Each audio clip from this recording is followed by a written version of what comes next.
Hi, I'm Brad Jones with the Shannon Jones Team at Keller Williams Realty in Long Beach, California.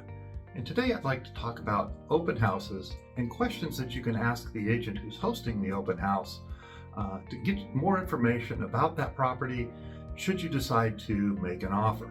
Now, these are questions that your realtor could ask if you're with them, but if you're on your own looking at open houses, this is information that you can get that you can share with your realtor to help make you a better decision if you choose to make an offer. So number one is, have there been any offers on the property? And if so, when will they be reviewed?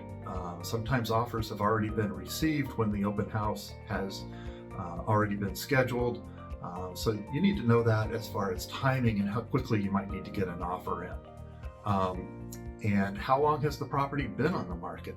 Maybe it's been on the market for a while and there might be some negotiating room in that price. And again, that's information that you and your realtor could discuss. Have there been any improvements to the property?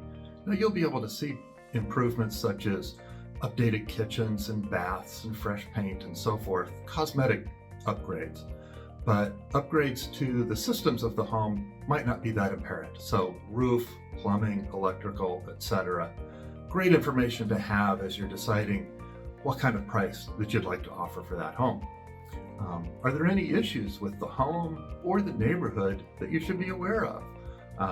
Maybe it's proximity to a busy street, or it's near an airport, or maybe positive things such as nearby shopping, great schools nearby, things like that. That's information that the agent hosting the open house should be able to give you. And then finally, why is the seller moving? Motivation is a great piece of information to have as you're determining whether you want to make an offer or not, and if there might be any things that would help you decide what kind of price that you would like to offer. If you have any questions, please don't hesitate to give us a call. We're here to help, and we look forward to seeing you soon.